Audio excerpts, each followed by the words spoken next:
If one picture is worth 1,000 words, imagine the story 18,000 pictures can tell. Yeah, one gay man picked up a camera and started pointing and clicking, and in doing so, he has documented pride in pictures from the 1980s to now. Mark Lee. I am 60, just turned 60. Is a native Hoosier. I went to North Central, and then I went to IU. He's gay. I mean, I knew it at an early age, but I didn't admit it to myself till I entered college. So when I was about 18.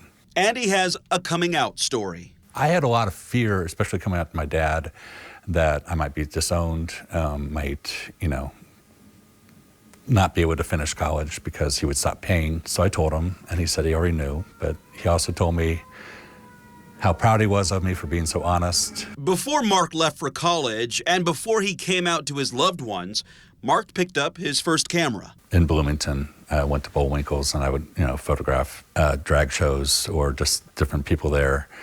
But it became more important to me after college when I met my first friends who were HIV positive. Mark had no idea he would become an accidental historian, using his keen eye to tell so many stories. My friends, Mike and Mark, they asked me to photograph them in '87, and they said they were old. They're getting old, so they wanted their pictures taken before it was too late. 2 years later, the couple revealed to Mark they were HIV positive. Years later, when they became even more sick, they wanted me to photograph basically the end of their life. The snapshots show the withering over a short time.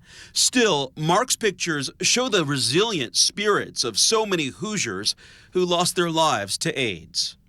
That's Ian, and that's Ambrose.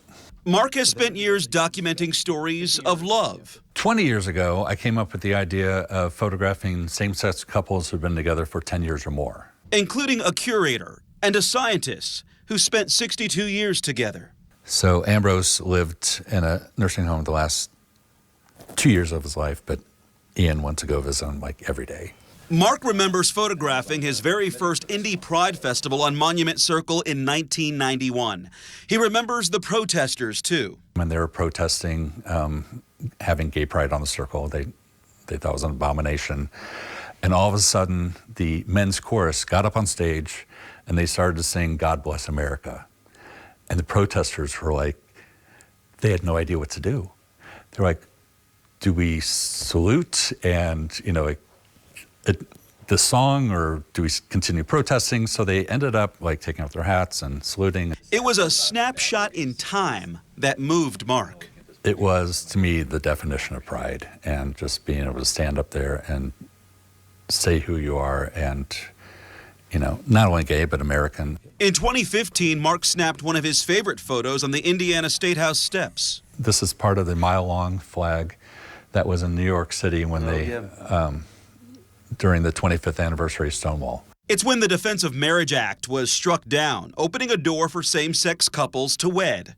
One step closer to gay marriage and one step closer to being considered equal was it was liberating. It was just exciting to be in that moment. Mark donated more than 18,000 of his photographs from over the years to the Indiana Historical Society, which then created an exhibit called Visual Journey: From AIDS to Marriage Equality. And I actually still have this rainbow flag. Mark hopes people see the love, the heartbreak, the triumphs, and the struggles in his snapshots.